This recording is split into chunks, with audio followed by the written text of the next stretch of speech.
Assalamualaikum warahmatullahi wabarakatuh. Apa kabar teman-temanku semuanya? Semoga Allah senantiasa merahmati kita semua. Dan kepada teman-teman yang sedang menonton video ini, semoga Allah memberikan rezekinya yang melimpah kepada kita semua. Amin. Oh iya teman-teman, saat ini saya berada di Museum Topkapi. Tapi karena di dalam Museum Topkapi tidak diperkenankan membawa kamera, jadi tidak banyak yang bisa saya dokumentasikan.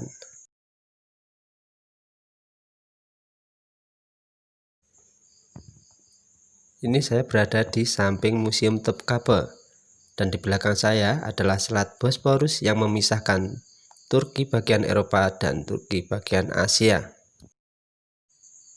Selat Bosporus juga merupakan saksi penaklukan kota Konstantinopel oleh Muhammad Al-Fatih pada tanggal 29 Mei 1453. 97% wilayah Turki adalah berada di Asia, sedangkan 3% sisanya berada di wilayah Eropa.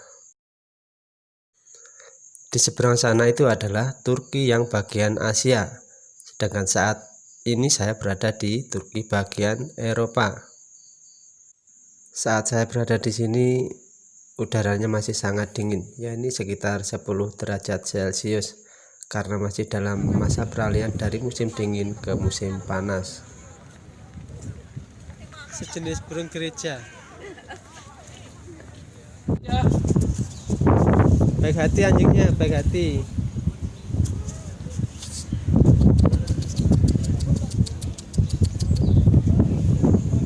Oke teman-teman, karena di sini tidak banyak yang bisa saya dokumentasikan, langsung saja saya ajak teman-temanku untuk berkeliling kota Istanbul, Turki. Tapi jangan lupa ya sebelumnya untuk di like, subscribe, dan dikomentari video ini agar saya semakin bersemangat untuk membuat konten-konten yang lainnya. Terima kasih.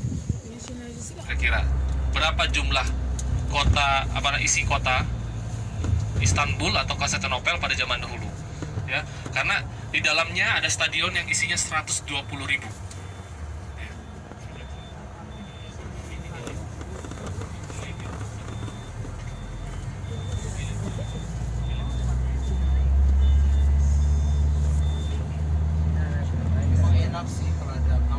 Pada zamannya itu, pada zaman kemasannya, jumlah atau isi penduduk dari Konstantinopel itu sebanyak 1 juta sampai dengan 1,5 juta jiwa, ya. Cuman sekarang Istanbul itu penduduknya kira-kira ada yang tahu berapa jumlahnya? Lebih banyak dari Jakarta apa lebih sedikit daripada Jakarta? Ada yang bisa tebak? Lebih sedikit. Lebih sedikit, kenapa? Pajak banyak. Jakarta emang nggak meninggal juga, Pak? Kira-kira penduduk Istanbul ini lebih banyak daripada Jakarta atau lebih sedikit daripada Jakarta? Lebih sedikit. Kenapa alasannya? Pajak tinggi. Hah? Gak ada macet? Oke Bapak Ibu, penduduk Istanbul adalah 18 juta jiwa. Kota Istanbul penduduknya adalah 18 juta jiwa. Ya, jadi hampir sama dengan Jakarta. Jakarta 15 pagi atau 17 pagi, kemudian 12 ketika malam. Cuman yang membedakannya adalah keteraturan dari penduduknya. Deretan benteng Konstantinopel peninggalan Sultan Ahmad Al-Fatih.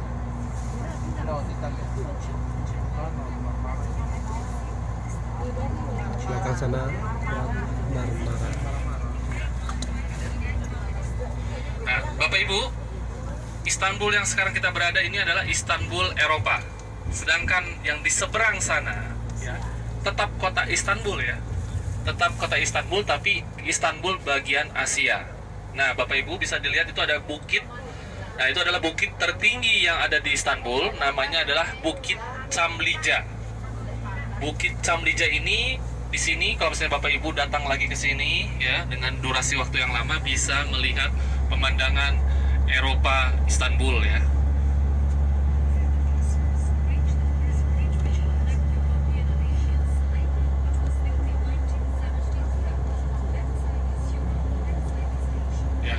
dari Benteng Konstantinopel. Oke Bapak Ibu, nah dari sini bisa terlihat ya laut ini ya. Di depan kita ada jembatan. Jembatan ini adalah jembatan suspension atau suspension bridge ya, yang menghubungkan antara Eropa dan Asia. Jadi bisa melihat bedanya ya. Eropa, Asia ya. Ini adalah jembatan pertama yang menghubungkan antara Istanbul Eropa dan Istanbul Asia. Zaman dulu orang-orang yang mau ke Eropa harus menggunakan feri-feri seperti ini sebelum adanya namanya jembatan, dan memakan waktu lama. Nah, jembatan ini dibangun tahun 1973 untuk menghubungkan antara bagian dari Asia dan bagian dari Eropa. Dua-duanya tetap kota Istanbul.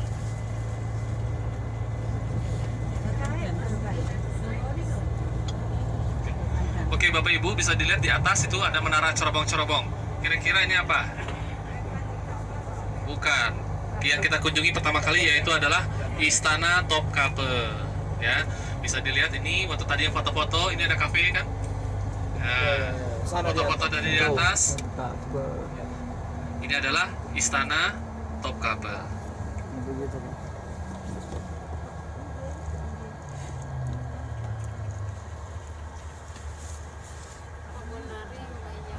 Nah, Bapak Ibu kalau misalnya nemu huruf C, dibacanya J.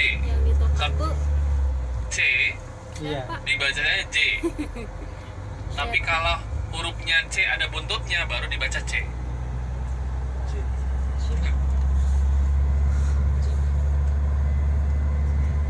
C kayak gini nih, Binek Araj. Nah.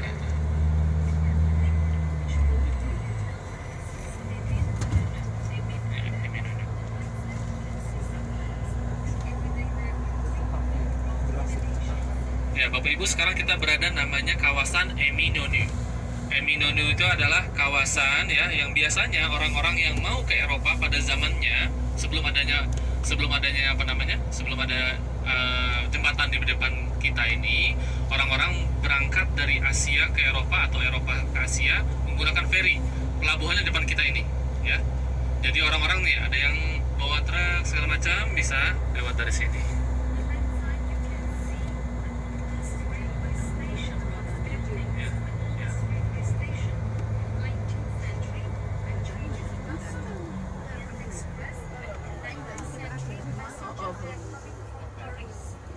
Jadi Bapak Ibu bisa dilihat ini gedung warna pink ini adalah gedung paling bersejarah karena ini adalah salah satu jalur kereta tertua di dunia ya, yang menghubungkan dari sini ke Paris. Nama jalurnya adalah Orient Express, yang orang pernah baca Agatha Christie yang Murder in Orient Express, Hercule Poirot. Nah, stasiun terakhirnya adalah di Paris. Sedangkan dari Paris stasiun terakhirnya adalah Istanbul.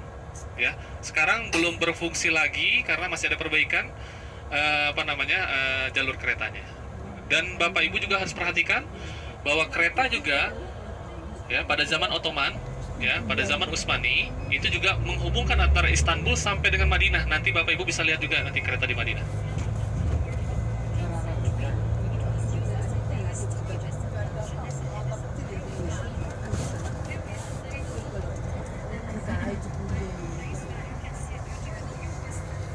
Ya Bapak Ibu bisa dilihat sebelah kanan ya, salah satu gambar yang ada di kaos-kaos ya, ada menara di situ ya, itu namanya adalah Galata Tower ya. Galata Tower dulu dipakai sebagai tempat pusat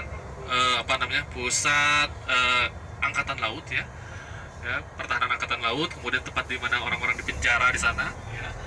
Dulu dibangun oleh orang-orang Genoa ya.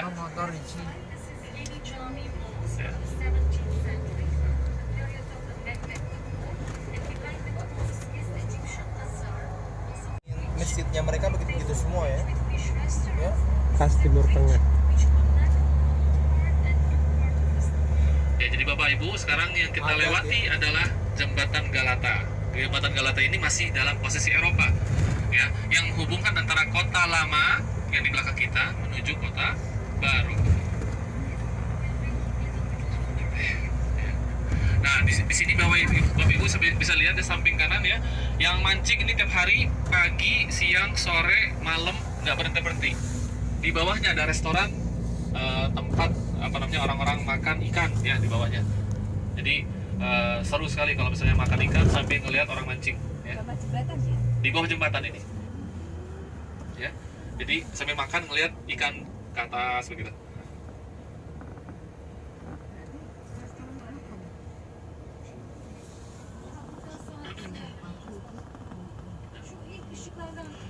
Nah, Bapak Ibu, salah satu transportasi yang dipergunakan oleh orang-orang Turki adalah tram. Samping kanan kita ini adalah, samping kiri kita ini adalah jalur tram, ya. Juga dipergunakan oleh orang-orang Istanbul. Juga ada angkot juga. Kalau misalnya Bapak Ibu nanti melihat, ada angkotnya juga, warnanya.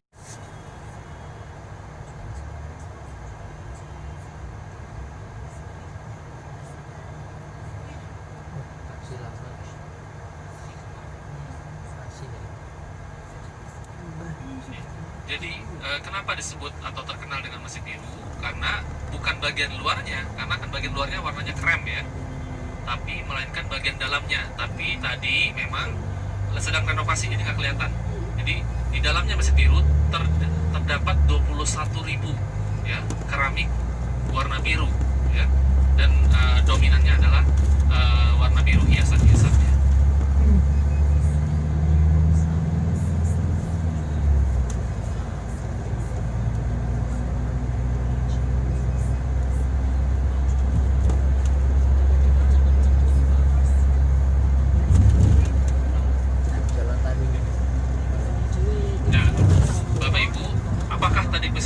Masjid paling besar? Bukan.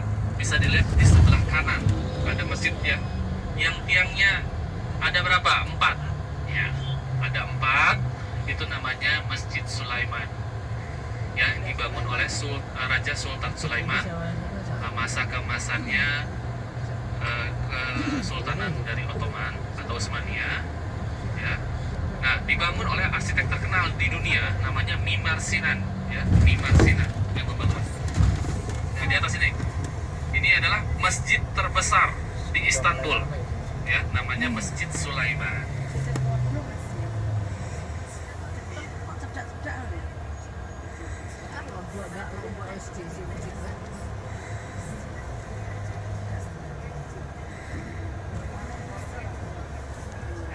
Nah, Bapak Ibu, di belakang itu ada masjid dengan 4 menara namanya Masjid Sulaiman. Sedangkan di depannya ada masjid yang cuma 1 menara, tapi arsiteknya sama, dibangun oleh Mimar Sinan.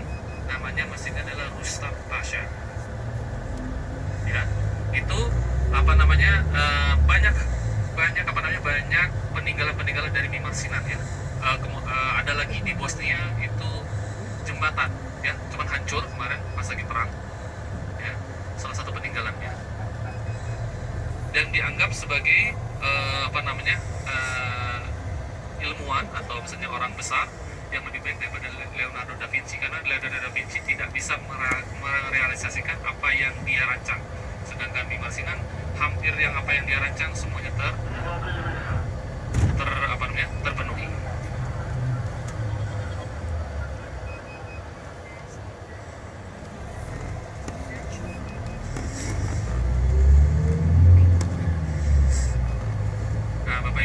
Sekarang kita melalui atau melewati jalan air ya, yang menuju Teluk Golden Horn ya.